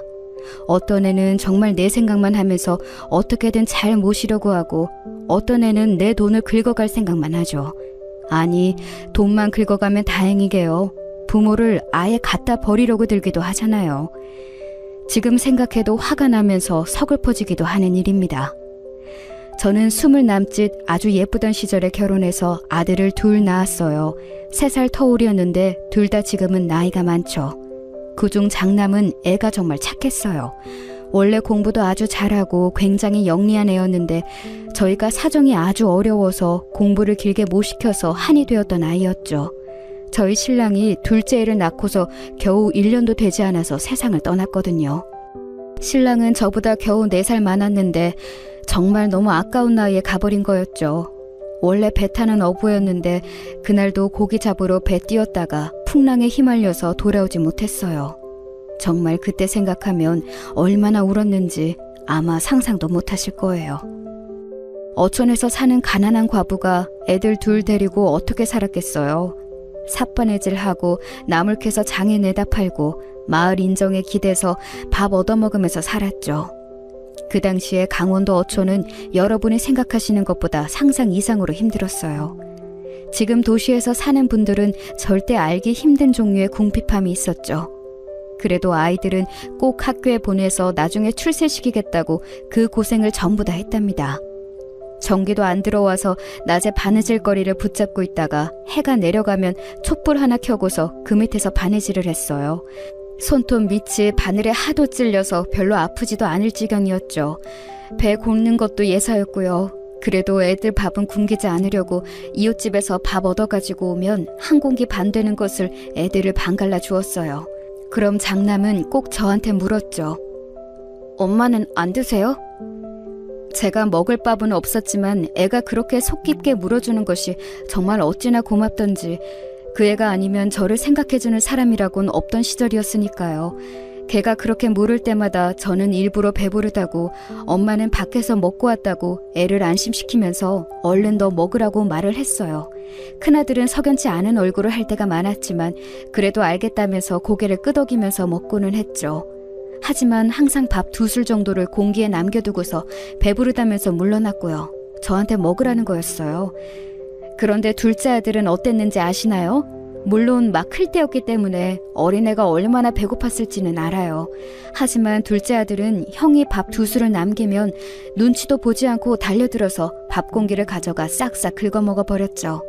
항상 둘째가 배고파 있기 때문에 밥을 조금 더 덜어줬는데도 만족하는 법이 없었어요. 너 엄마 드셔 하는데 왜 네가 먹어? 큰아들은 그럴 때마다 작은아들을 혼냈지만 작은아들은 별로 신경도 쓰지 않고 제 뒤로 와서 숨고는 했죠. 사실 저라고 왜 배가 안 고프겠어요. 게다가 큰아들이 저한테 신경 써주는 것 그 자체가 얼마나 고마운지 잘 알기 때문에 큰아들이 화내는 것도 이해할 수 있었죠. 하지만 그렇다고 해도 작은아들이 그 성장기에 배를 골무며 자라나는 게 전적으로 제 탓이었기 때문에 애한테 화를 낼 수는 없었어요. 그래서 항상 큰아들을 말리면서 작은아들을 제 뒤로 숨기고서 괜찮다고 다독여줬죠. 그럴 때마다 작은아들은 제 뒤에서 큰아들한테 꿀밥 먹은 것을 서러워하고는 했어요. 사실 지금 와서 생각해도 이해는 할 수 있어요. 작은아들이라고 해서 어릴 때부터 특별히 욕심이 많은 건 아니었거든요. 다만 식탐이 좀 많았고 애가 성격이 약간 모자란 정도였어요. 그것도 큰아들에 비해서 그랬던 거지 보통 평범한 남자애들 같았거든요. 활발하고 잘 먹고 적당히 욕심부리고 그래서 작은아들을 탓할 수도 없었던 시절이었죠. 그래도 우리 아들들은 잘 자라나서 제 기대를 저버리지 않고 자기 몫을 하는 성인으로 자라줬어요. 큰아들은 아버지를 닮아서 그런지 바다를 좋아했고 10대 때부터 열심히 동네 선장님한테 일을 배우러 다니더니 결국 어부가 되었거든요. 나중에는 선주가 되고 싶다면서 돈 열심히 모아서 배 살 거라고요. 작은 아들은 도시로 나가서 살고 싶다고 하더니만 나이 20에 고등학교 졸업하자마자 서울 근방으로 나가서 작은 회사에 입사했어요. 엄마인 저로서는 사실 작은 아들의 선택이 더 마음에 들었죠. 어부는 제가 너무 잘 알다시피 고생도 심하고 너무 위험하기도 했어요. 그것 때문에 큰아들하고 싸우기도 정말 많이 싸웠답니다. 너희 아버지도 어부일 하다가 돌아가셨는데 왜 그 길을 또 가고 싶어 하냐고요. 그런데 그렇게 말 잘 듣고 착하던 큰아들이 그 문제에 있어서는 제 말을 안 들어주더라고요. 얼마나 속이 상했는지 몰라요. 엄마는 정말 사랑하고 극진히 모시고 싶지만 그래도 자기 인생은 자기가 하고 싶은 일 하면서 살고 싶다나요? 왜 하필 그게 어부 일이냐고 물었지만 바다가 좋대요. 제 아버지도 일이 없어도 항상 바다 나가서 바라보는 게 버릇이었는데 아마 피는 못 속이나 보다 싶었어요. 애가 뭐 기억도 하기 전에 남편이 죽었는데도 말이에요. 그래도 아들들이 돈을 벌면서 자리를 잡고 나니까 조금 상황이 나아졌어요. 작은 아들은 도시에서 사느라고 쪼들려서 집에 돈을 보내지는 못했지만 그래도 생활비나 용돈을 달라고는 안 해서 그것만으로도 조금 여유가 생겼었죠. 큰아들은 배를 타면서 선장님한테 돈을 받았는데 작은 배이긴 했지만 그래도 선장님이 워낙 너그러우신 분이라서 돈이 부족하지 않게 주고는 해주셨어요. 얼마나 고맙던지요. 엄마, 이제는 좀 쉬세요. 제가 버는 돈만으로도 우리 식구 밥은 먹고 살 수 있잖아요. 면목이 없어서 어쩌니. 엄마, 여기저기 너무 아픈 곳 많아서 이제 좀 쉬셔야죠. 큰아들은 안타까운 얼굴을 하고서 그렇게 말하고는 했어요. 사실 뭐 먹고는 살아도 그렇게까지 여유로운 것은 아니라서 제가 일을 그만두는 것은 조금 망설여지기는 했었죠. 너희들 장가도 보내려면 한 미천은 마련해둬야지. 어떻게 내가 일 그만하고 쉴 수가 있겠니? 마음이 불편하지. 제가 그렇게 말하면서 웃으니까 큰아들이 그러대요. 엄마, 괜찮아요. 전 결혼 안 할 거니까요. 결혼을 안 해? 무슨 소리는 그게? 전 그냥 평생 엄마 모시고 살 거예요. 그게 좋아요. 20 조금 넘은 큰아들이 그런 소리를 하는데 제가 억장이 다 무너지더군요. 저를 편하게 해주겠다는 말은 너무 고마웠지만 아들이 결혼을 안 한다는데 놀라지 않을 부모가 어디 있겠어요. 저는 그래도 아직 어리니까 그런 소리를 하겠거니 하고서 그 후로도 계속 아들한테 어디 좋은 아가씨 없냐, 너 결혼 빨리 해서 손주를 보는 게 엄마 생각하고 효도하는 거다 하면서 은근하게 계속 결혼하기를 바라는 눈치를 줬어요. 하지만 큰아들은 조금도 결혼 생각이 없더군요. 반대로 작은 아들은 결혼을 하려고 아주 젊을 때부터 성화였어요. 작은 아들은 고등학교 졸업하자마자 수도권으로 나가서 회사에 다녔는데 어느 날인가 주말에 집에 오더니 거기 격리인지 뭔지 하는 아가씨하고 결혼하고 싶다고 하더군요. 애가 뭐 20 중반만 되었어도 그래 알아서 하겠지 하고 기쁘게 보내줄 수 있었을 것 같아요. 그런데 당시 작은 아들은 겨우 22이었거든요. 아직 군대도 가기 전이었는데 갑자기 결혼을 하겠다고 말을 꺼내니까 말이에요. 무슨 소리냐? 너 아직 군대도 안 다녀왔지 않느냐? 제가 꾸지람을 했지만 작은 아들은 그런 문제에 되게 고집이 셌거든요. 애 자체는 밝고 명랑한데 좀 고집이 세고 자기가 하려고 하면 꼭 해야 하는 게 문제인 애였어요. 하지만 역시 군대 다녀와서 결혼을 해도 하라고 제가 애원을 한 끝에 작은 아들은 곧 군대를 다녀와서 3년 뒤에 결혼을 했죠. 사실 며느리감이 마음에 들지는 않았어요. 별로 얌전한 아이가 아니더라고요. 그래도 작은 아들이 군대 다녀오는 3년 동안 얌전하게 기다려줬기 때문에 고맙기는 했는데 처음 저희 집에 방문했을 때 태도가 그렇게 좋지는 않았어요. 인사도 하는 둥 마는 둥 하고 방문 여기저기 휙휙 열어보고 어린 아가씨가 그런 태도라는 게 좀 놀랍더군요. 작은 아들은 고집은 좀 세도 애가 예의범절은 바르게 자랐는데 아무래도 며느리라고 들어온 애가 작은 아들한테 좋은 영향은 미치지 않을 것 같은 예감이 들었어요. 그래도 뭔가 치명적으로 꼬투리를 잡을 만한 문제는 없었기 때문에 그리고 저희 집 역시도 그리 잘 살지 못하고 내놓을 것 없는 집안이었기 때문에 별다른 반대는 하지 않고 결혼을 시켰죠. 아유, 결혼을 하면서도 바라는 게 어찌나 많던지. 작은 아들이 20대 중후반이 되어서 결혼했기 때문에 그 당시 큰아들이 제법 바닷일을 하면서 자리를 잡은 상태였거든요. 밑으로 들어가서 일하던 선장님도 돈을 잘 버셔서 배도 조금 큰 걸로 사셨고, 큰아들은 그 밑에서 바로 사람들 두세 뿌리면서 일하는 위치였고요. 한 번 나가서 고기를 많이 잡아오면 돈이 제법 크게 들어오고는 했죠. 사실 바닷일이 잘 풀리니까 돈이 제법 되더라고요. 작은 회사에 월급쟁이로 다니는 작은 아들은 안정적이기는 해도 돈에 있어서는 제 형을 못 따라갔어요. 다행히 그쯤에는 큰아들 덕분에 저 역시도 일을 다 놓고 집에서 쉴 수 있었고요.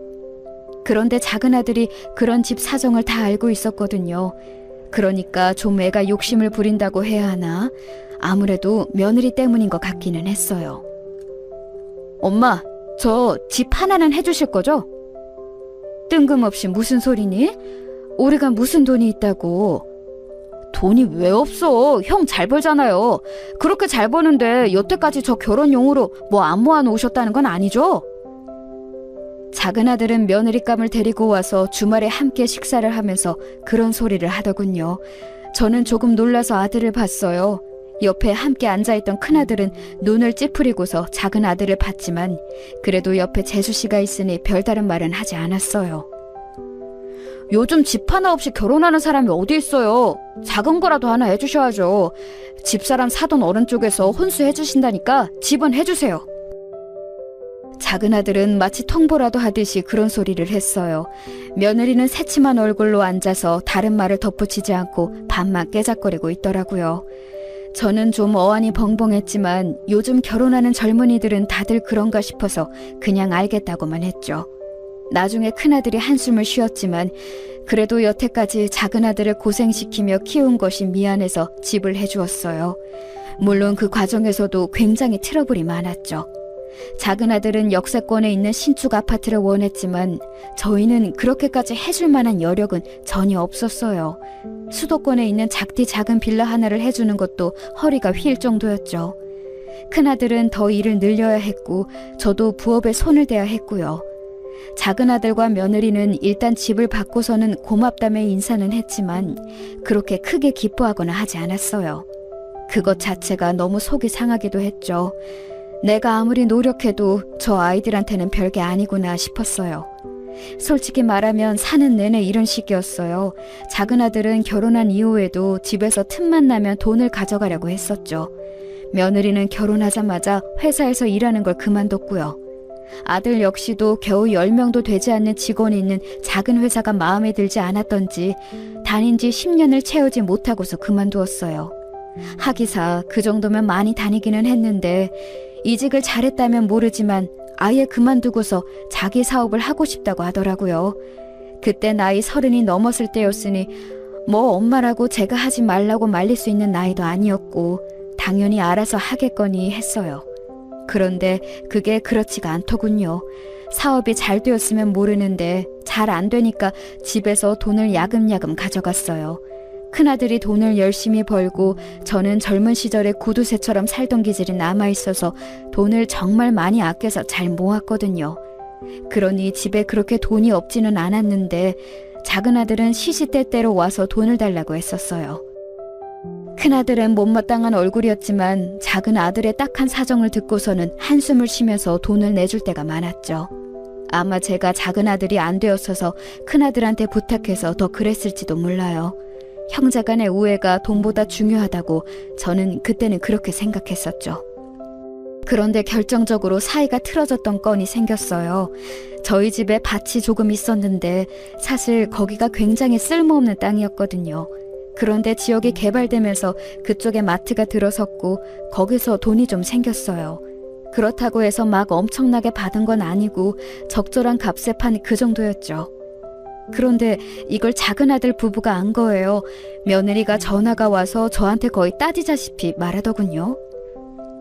아니 어머님, 땅을 파셨으면 파셨다고 저희한테 말씀하셨어야죠.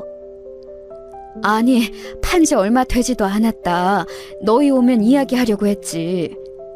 아주버님이 말씀 안 해주셨으면 아예 모를 뻔했잖아요. 세상에, 그거 돈 저희 얼마 주실 거예요? 순간 말문이 막히더군요. 큰아들이 작은아들하고 통화하면서 무심결에 그런 일이 있었다. 한번 집에 와서 밥 먹고 가라. 이런 식으로 말을 했는데 그걸 듣고서는 벼락같이 저한테 전화해서 땅 팔았으면 돈 내놓으라는 식으로 말을 하는 거였어요. 그때까지는 그래 어차피 나 죽으면 너희한테 절반 갈 돈인데 뭐 어떠니 싶었지만 그 전화를 받고서 며느리 따지는 소리를 듣는 순간 화가 치밀더군요. 사실 그때까지 꽤 오랜 시간 동안 작은아들 내외한테서 받은 스트레스가 어마어마했거든요. 무슨 일만 생기면 돈 달라, 재산 뭐 없느냐, 다른 부모들은 어떻다더라. 너무 많은 투정을 부려대서 저는 제가 부모가 아니라 무슨 빚쟁이인 줄 알고 살았어요.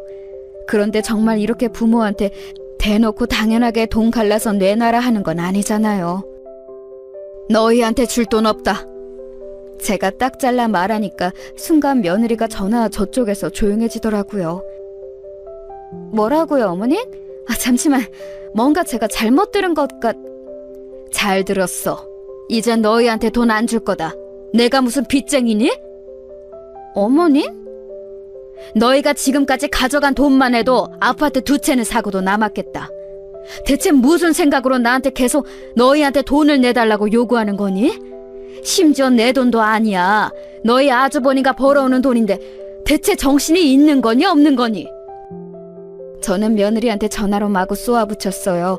제가 며느리한테 말을 험하게 한 것은 그때가 처음이라 그런지 며느리는 당황해서 제대로 대답을 못하더군요. 그동안 저희 집에서 가져간 돈을 하나씩 꼽아보면서 대체 무슨 빚쟁이냐고 소리를 지르고 전화를 끊어버렸죠. 화가 나서 씩씩거리고 있는데 그때 집에서 쉬고 있던 큰아들이 제 전화 소리를 듣고 방에 와서 무슨 일이냐고 궁금해하며 묻더군요. 그래서 저는 큰아들을 붙들고 조금 속 이야기를 했어요. 저는 나름대로 작은아들도 너무 예뻐하면서 키웠고 애도 나쁘지 않게 자라났다고 생각했는데 결혼하고서 대체 왜 저렇게 되었는지 알 수가 없었거든요. 큰아들은 복잡한 얼굴을 하고서 저를 위로하고 있었죠. 사실 저도 정말 한계였는데 그동안 엄마 봐서 걔한테 돈 주고 있었던 거였거든요. 엄마 모르게 뒤로도 저한테 더 달라고 한 적도 있었어요. 뭐? 정말 미쳤구나. 그걸 또 더 줬어? 예, 뭐 사후 위험하다고 어쩌고 하는데 뭐 별 수가 있나요. 하지만 이제는 주지 않으려고요. 그래, 나도 이제 한계다. 어쩌면 저렇게 뻔뻔할 수가 있니? 작은아들은 그날 저녁 전화가 와서 대체 왜 그러냐고 평소와 뭐가 다르냐고 한참이나 투덜대더군요. 사실 걔 입장에서야 황당할 수 있죠. 평소처럼 자기 쪼들린다고 내놓으라고 한 것뿐인데 갑자기 엄마와 형이 돌아서서 화를 내고 있으니까요. 그동안 쌓인 게 얼마큼인지를 아예 모르는 눈치더라고요. 하지만 저희는 계속 차갑게 대했고 그 이후로 그래도 저한테 사근사근하게 대하던 며느리의 태도도 완전히 달라졌어요. 작은아들 역시 마찬가지였죠. 처음에는 그래도 저하고 대화를 해서 마음을 돌려보려고 하는 게 느껴졌지만 그거 자체가 좀 소름이 돋더라고요. 한번 마음이 돌아서니까 아예 이제 돈 관련된 이야기를 꺼내면 네가 그러면 그렇지 하는 마음으로 보게 되었어요. 그렇게 완전히 서로 마음이 돌아선 채로 살았어요. 뭐 이렇게 간단하게 이야기를 줄이는 거지만 진짜 많은 일들이 있었거든요. 내가 정말 부모가 맞나 싶을 정도로 작은아들 부부 태도가 달라지더군요. 아예 재산을 나눠줄 생각이 없어 보이니까 작은아들은 고향에 내려오지도 않았고 며느리도 저를 안 볼 기세로 모른 척했죠. 가끔 전화통화나 하는 게 전부였어요. 그나마 전화통화 자체도 기분 좋게 끝나는 경우가 거의 없었고요. 그런데 이제 작은아들 부부한테서 손자 둘을 봤거든요. 다른 건 몰라도 손자들은 보고 싶잖아요. 그것 때문에 세월이 지나면서 제가 가끔 약해졌죠.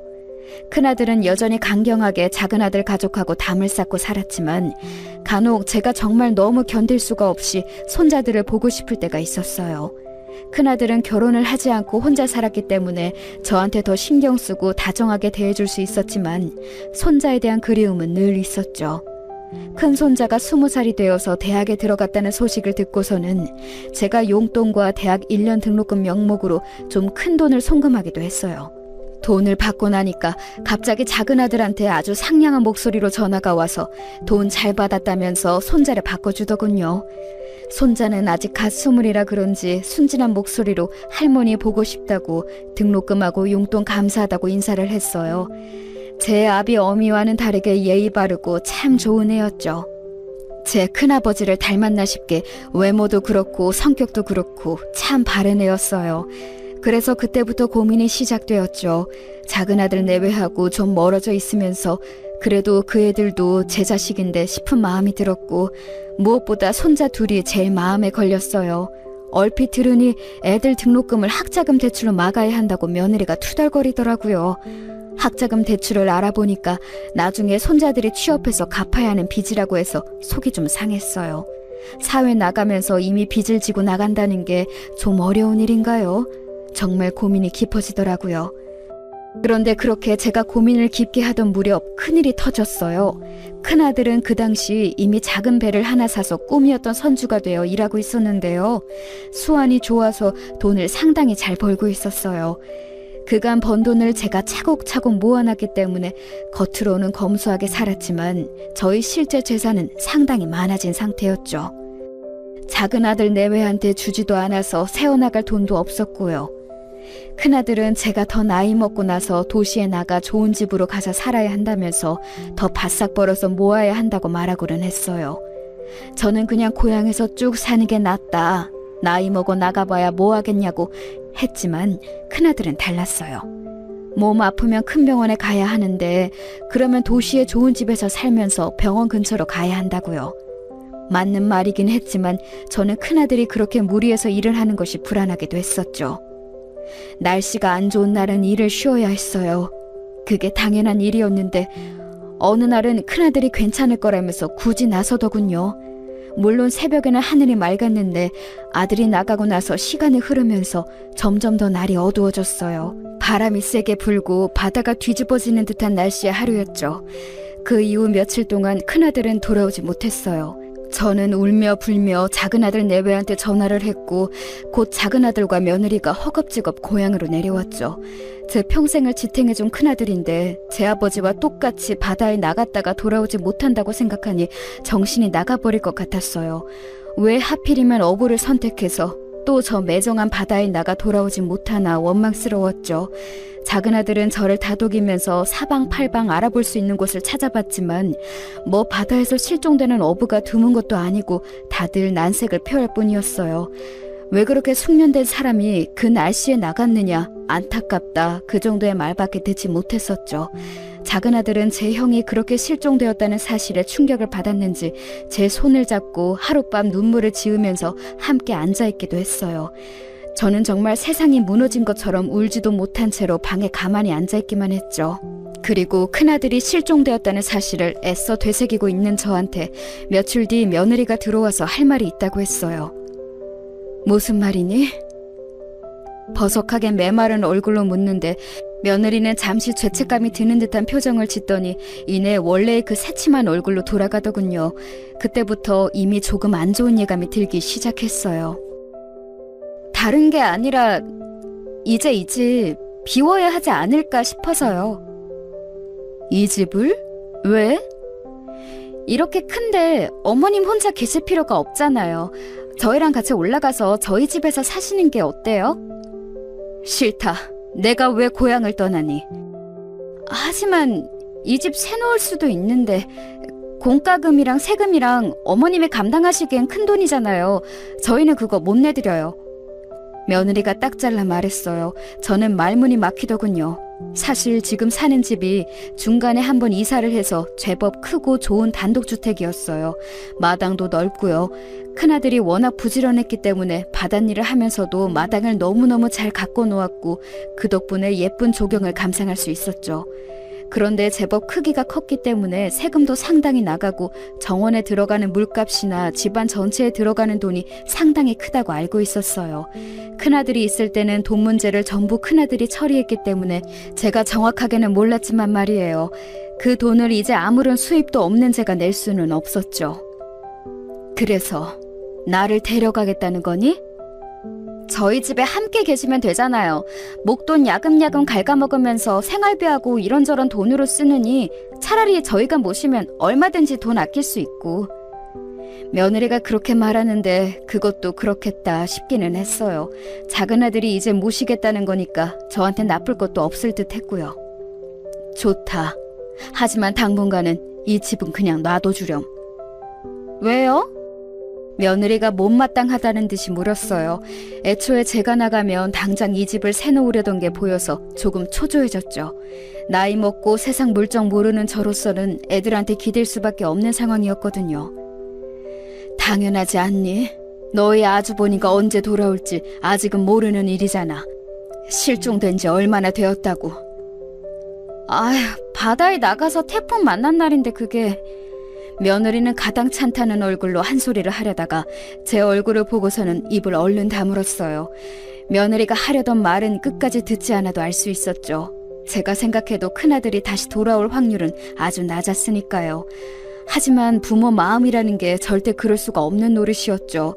그래서 저는 작은아들 내외를 따라서 서울로 올라왔어요. 일단 큰아들이 실종되었으니 제가 정신을 제대로 차릴 수가 없어서 옆에서 도와줄 사람이 필요해 어쩔 수 없는 선택이기도 했었죠. 그런데 작은아들네 와보니까 이건 도저히 머물 수 있는 환경이 아니더군요. 저와 큰아들이 지원해준 돈은 대체 어디로 갔는지 알 수가 없었어요. 작은 아파트, 그것도 정말 너무 오래되어서 녹물이 나올 정도로 낡은 아파트에 살더군요. 그 사이에 작은 아들네에 이사 온 후 한 번도 안아본 것이 어미로서도 불찰이기는 하지만 그래도 좀 심했어요. 방은 3개인데 이미 다 큰 손자들 둘이 한 방을 쓰고 하나는 안방, 하나는 창고방으로 쓰다가 그 창고방을 대충 치워놓고 저한테 들어가라고 하더라고요. 일단 들어가라니 들어가기는 했는데 침대도 아니고 이부자리를 폈다 개키면서 써야 했어요. 저는 이미 다리가 불편한 상태였기 때문에 바닥에 앉기가 힘들었는데도요. 방이 너무 좁아서 의자고 침대고 놓을 공간이 안 나오기도 했어요. 그렇다고 해도 간이 침대라도 하나 드러나줄 수 있는 거 아닌가요? 그래서 저는 작은 아들하고 며느리한테 며칠 뒤에 침대 이야기를 했어요. 나 다리가 불편해서 더는 바닥에서 못 자겠구나. 자고 일어날 때 다리가 너무 아파. 작은 침대라도 하나 들여놔주렴. 침대요? 아, 침대가 요새 얼마나 비싼데요. 뭐 100만 원 돈도 안 하잖니. 그 정도면. 무슨 말씀이세요? 지금 애 등록금 대려면 돈 모자란데.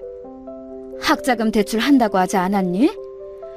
그러니까 돈이 모자라서 대출하는 거잖아요. 엄마도 참. 작은 아들은 투덜거리면서 노골적으로 저를 못마땅해하고 있었어요. 며느리도 고개를 돌리고 저를 외면하고는 있었지만 마찬가지였죠. 저는 좀 충격적이어서 가만히 입을 다물었어요. 큰아들이 없는 제 위치가 어느 정도인지를 새삼스럽게 알게 되는 듯한 기분이었거든요. 제가 그 말을 하고도 며칠 뒤까지 아무런 이야기가 없었어요. 그래도 다리가 너무 불편해서 이거 침대나 의자가 없으면 생활하다가 다리 관절이 완전히 나빠질 것 같은 기분이 들었죠. 말하기가 한층 조심스러워졌지만 저는 할 수 없이 다시 한번 작은 아들을 불러서 같은 이야기를 했어요. 또 같은 이야기에서 미안하다만 내가 정말 다리가 너무 불편하구나. 침대 작은 거 하나만 들여놔주렴. 아니면 내 돈으로 살 테니 들여놓을 때만 좀 도와주겠니? 기사 아저씨가 일은 다 할 테니까.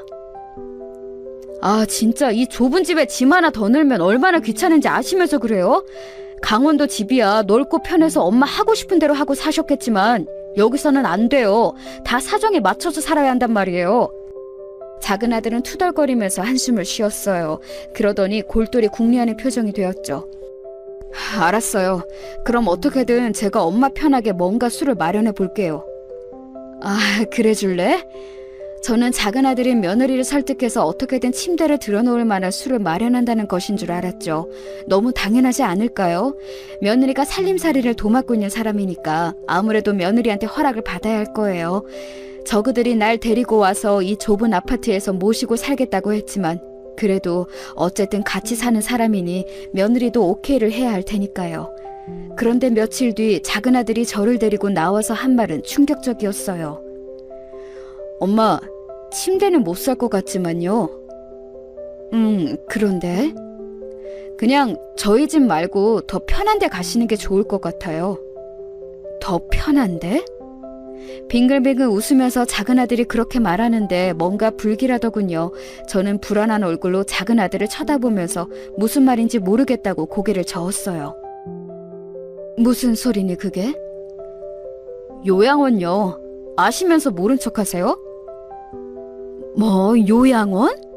저는 너무 놀랐어요. 아니, 제가 나이가 많기는 해도 거동에 불편함은 없었고 정신도 맑았거든요. 혼자 생활하는데 아무런 지장이 없었어요. 그런 저한테 불편할까봐 자기네 집에서 함께 살자고 한 건 작은 아들네가 먼저였는데 그건 상관없이 저한테 요양원으로 가라니요. 너 요양원으로 가라니 그게 무슨 소리니? 요양원이 요양원이죠 뭐. 거기 가시면 침대도 있고 시중 들어주는 사람들도 있으니 편할 거예요. 그게 무슨 소리야. 거기는 죽을 날 받아놓고 거동 못하는 노인네들이 가는 곳이다. 난 멀쩡해. 절대 안 간다. 제가 펄쩍 뛰자 작은 아들은 입을 대빨 내밀고서 불평불만을 늘어놓기 시작했어요. 아니 거기가 뭐 어때서 그러세요? 사실 어르신들이 가는 곳 맞고 그래서 더 편할 텐데요. 난 거동 혼자 살 수 있다니까. 이럴 거면 그냥 나 시골집에 데려다다오. 나 혼자 얼마든지 산다. 형 없이 엄마 혼자 어떻게 살아요? 엄마도 뭐 이제 살 날 얼마 안 남은 거 맞지 뭘. 요양원 들어가서 여생 보내시면 조용하고 좋잖아요. 뭐? 너 그게 엄마한테 할 소리냐? 대놓고 살 날 얼마 안 남은 사람 취급을 하는데 어이가 없고 기가 막히더군요. 작은 아들이 속을 썩이기는 했지만 그래도 정말 온 성을 다해 길렀고 성인이 된 이후에도 제 사정에는 나름대로 애를 써가면서 뒷바라지를 해주려고 노력했어요. 그런데 이제 와서 형이 없다고 저를 이런 식으로 취급하다뇨. 너 엄마를 요양원으로 보내고 뭘 어쩌려고 그러는 거니 대체? 아니 엄마 뭘 어쩐다고 그래. 어차피 내가 엄마 아들인데 뭘 하겠어요. 내가 그걸 모르겠어서 그런다. 대체 무슨 생각이야? 제가 화를 내자 작은 아들은 일단 자리를 모면하자는 생각인 듯이 말을 이리저리 돌렸어요. 나는 이제 너 못 믿겠다. 대체 뭘 하려는 거니? 생각이 있는 거야?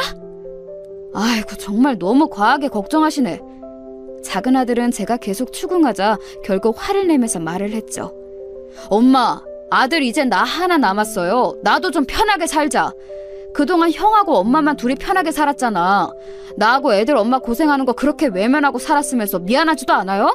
엄마는 항상 그런 식이지. 옛날에도 형한테만 밥 많이 주고 형만 칭찬하고 형한테만 용돈 주고. 순간 말문이 막히더군요. 제가 치매가 걸려서 옛날 일을 완전히 잊은 게 아니라면 절대 그런 일은 없었어요. 큰아들은 도리어 제가 받은 밥에서 남겨서 절 주려고 했고 그 밥을 빼앗아 먹은 건 작은아들이었죠. 너무 화가 나서 말을 어떻게 할 수가 없는데 작은아들이 그 틈을 안 놓치고 대거리를 하더라고요.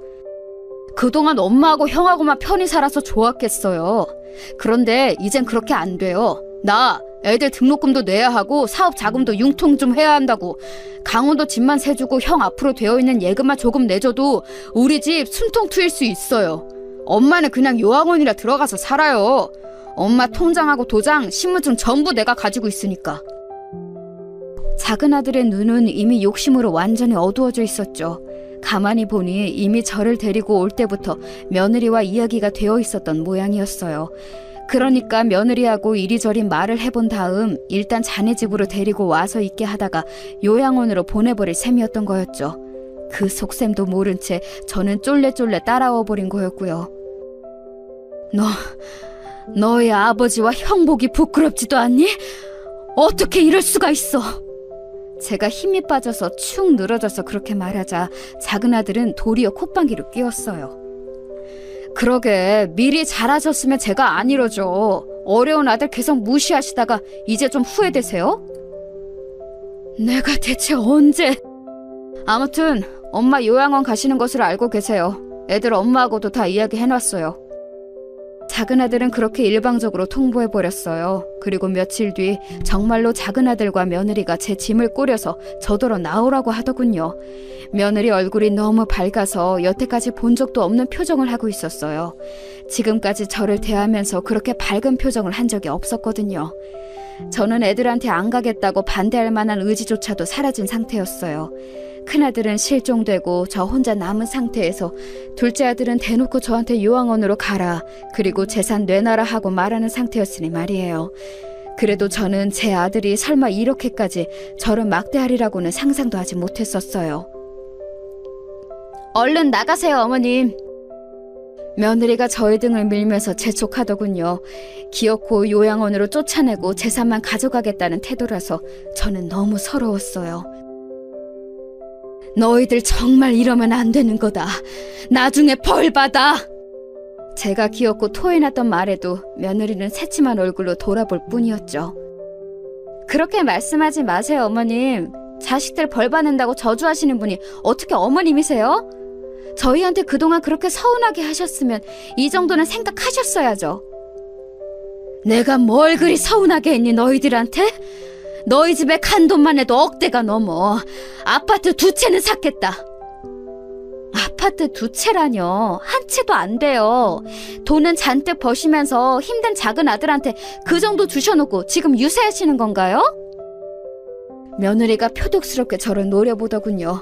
너무 어처구니가 없었어요. 며느리와 작은 아들은 정말로 저한테 너무너무 서운하고 제가 못할 짓을 해왔다고 생각하는 모양이었어요. 아니, 그러면 사업 실패니 생활고니 하면서 계속해서 돈을 빼가려고 호시탐탐 노리는 작은 아들한테는 돈을 물쓰듯이 썼어야 했을까요? 심지어 그 돈은 제 것도 아니었어요. 저희 큰아들이 번 것이었죠. 저는 그 자리에 주저앉아서 이판사판으로 애들한테 삿대질까지 했어요. 나 못 간다. 날 요양원으로 보낼 거서 너희들이 너희 형하고 내 재산으로 무슨 짓을 할지 알고? 왜 이러세요? 앞집에서 듣겠어요. 남 부끄럽게 이런 짓 좀 하지 마세요. 어쩜 체면도 없이. 작은 아들과 며느리가 신경질을 내면서 양쪽에서 제 팔을 붙들고 이렇게 세우려 하더군요. 다리 아프고 허리 아픈 늙은 어미 생각은 아예 없는 것 같았어요. 저는 울었지만 작은 아들 내외가 전혀 저를 봐줄 생각이 없었죠. 애들한테 이끌려서 주차장에 내려가서 멍하니 서 있는데 차 문도 안 열어주고 기다리라고 하더군요. 짐 가져올 테니까 좀 기다리세요. 아예 다 빼야 하니까 좀 많아요. 제가 고향집에서 작은 아들네로 올 때 가져온 짐이 그래도 큰 가방으로 서너 개는 되었어요. 애들이 오랫동안 같이 살자고 꼬드기는 바람에 그렇게 주섬주섬 바리바리 싸들고 온 거였죠. 그걸 다 가져오겠다고 하는 애들을 보다가 저는 휴대폰을 열었어요. 그리고 익숙한 번호로 전화를 한 통 넣었죠. 곧 저를 데리러 올 사람한테요. 뭘 하느라 꾸물거리는지 한참이나 지나서야 작은 아들 내외가 아파트에서 내려왔죠. 엄마, 이제 차 타세요. 빨리 가야 하니까. 그렇게 급한 거니? 당연하죠. 엄마 모셔다 드리고 이제 저희 뭐 이것저것 볼 일도 있고요. 저희 놀면서 살지 않아요. 엄마 시중만 들어드릴 수가 없어요. 어머님, 요양원 가시면 옆에서 다 해주는 분들 계시니까 편할 거예요. 제가 고분고분해지자 그 사이에 기분이 좋아진 듯한 며느리가 사근사근하게 말을 하더군요. 개뿔, 말도 안 되는 소리, 속으로 욕을 퍼부었지만 저는 더 이상 이 애들한테 감정 소모조차 하기 싫어서 그냥 입을 다물었어요. 그리고 이제나 저제나 기다리는 사람이 언제 오나 고개를 빼고 주차장 입구 쪽을 바라보았죠. 작은 아들이 차에 타라고 하는데 저는 버티고 서서 아들과 며느리를 노려보았어요. 아니, 또 왜 그러시는데요? 답답하다는 듯 작은 아들이 그렇게 말하는데 저는 입을 꾹 다물었어요. 그때 주차장 입구 쪽으로 차 한 대가 들어왔죠. 그리고 저는 얼른 그 차 쪽으로 뛰어갔어요. 엄마, 뭐 하세요? 제가 차 앞으로 뛰어들까 겁이 덜컥 났던지 작은 아들이 급하게 제 쪽으로 와서 저를 잡으려고 들었죠. 하지만 저는 작은 아들한테 잡히는 것도 싫어서 차 뒤쪽으로 돌아서 도망갔어요. 다른 주민들이 보면 치매 노인이라고 해요. 남 부끄럽게. 작은 아들이 소리를 지르면서 저를 잡으려고 했지만 그 사이에 운전석에서 남자 한 명이 내려서 막아섰죠. 그리고 그 남자 얼굴을 확인한 작은 아들 표정이 볼만하더군요. 형? 그래, 나다. 큰아들은 화가 잔뜩 난 얼굴로 표정을 굳히고 작은 아들을 내려다보았어요. 원래도 큰아들이 키가 크고 오랫동안 바다 일을 해서 체격도 비교가 안 될 정도로 크고 건장했죠. 작은 아들은 계속 운동도 하지 않고 사무직 일만 해서 체격이 상당히 왜소했어요. 애초에 장남한테는 작은 아들이 고분고분한 것도 있었고요. 그때 뒤를 따라왔던 며느리도 기겁해서 입을 가렸어요. 어머, 아주버님? 그래요, 재수씨. 오랜만입니다. 큰아들은 불쾌한 얼굴로 저를 뒤로 숨기고서 작은아들 내외를 훑어보았어요. 작은아들은 제대로 말이 나오지 않는지 한참이나 더듬거리다가 말을 꺼냈죠. 형, 어떻게... 아니, 바다에서... 그래, 실종되었었지. 근데 넌 그 사이에 엄마 잘 안 모시고 지금 뭐 하는 거냐? 아니야, 잘 모셨어. 지금은 그냥 모시고 나들이 가려고 했던 거야. 작은 아들은 황급하게 며느리한테 눈짓했고 며느리 역시도 당황해서 말했어요. 맞아요. 지금 어머님이 답답하다고 하셔서 모시고 나가려고 했거든요. 그렇죠, 어머님? 며느리는 제발 부탁한다는 듯한 어조로 저한테 물었어요. 하지만 저는 이제 거기에 대고 맞춰줄 생각 같은 건 없었죠. 모시고 나가려고 한 거 맞지? 요양원으로 말이다.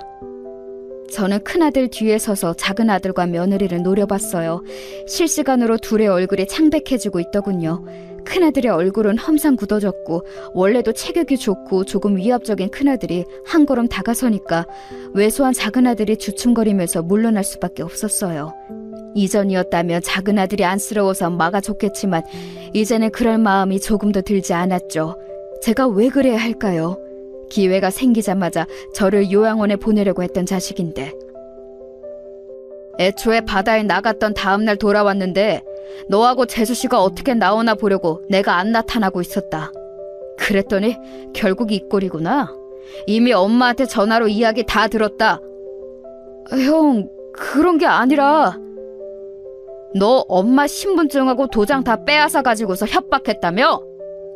큰아들이 으르렁거리면서 말하자 작은아들과 며느리가 할 말을 찾지 못하고 입만 뻐끔대다가 고개를 숙였죠.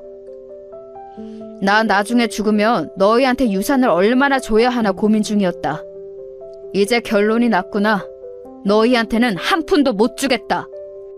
저는 작은아들 내외를 노려보았어요. 뭔가 말을 하려고 했지만 앞에 큰아들이 있으니 제멋대로 뻗대지도 못하더군요.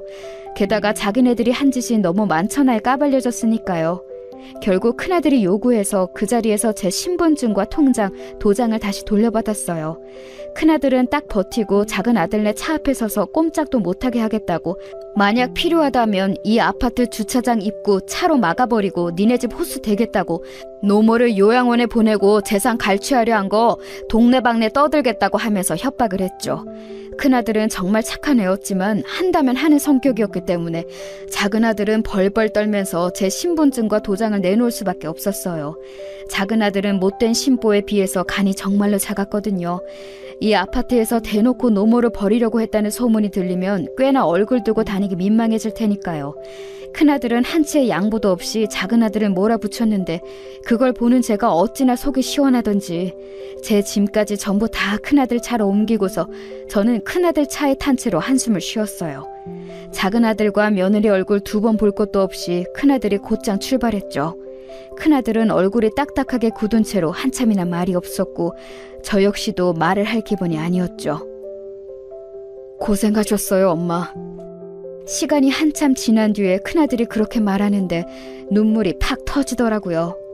예, 사실 큰아들이 바다에 나갔다가 위험한 상황을 만나기는 했었지만 그 다음날 잘 돌아왔어요. 저한테도 연락을 해주어서 사실 마음을 놓고 있었죠. 큰아들이 무사히 돌아왔다는 사실을 알고는 있었는데 이왕 이렇게 된 거 한번 둘째네가 어떤 생각을 품고 있나 좀 보자 하면서 큰아들과 말을 맞췄었어요. 그래도 손자들이 장성했고 그간 왕래가 드물었으니 좀 정신을 차렸을까 기대도 하면서 말이에요. 세월이 지나면 철이 없던 사람도 철이 들게 마련이잖아요. 하지만 결과적으로는 전혀 변함이 없고 도리어 악화만 된 상태였던 거죠. 됐다. 원래도 없는 셈 쳤으니 이제 완전히 없어졌다고 생각하련다. 저는 눈물을 닦으면서 고개를 절레절레 흔들었어요. 작은 아들도 내 배 아파 낳은 자식이니 어찌 안 아깝겠냐면서도 그래도 저한테는 장남이 있었으니까요. 원래도 괘씸하다 생각하고 있었으니 이제와 달라질 것도 없었어요.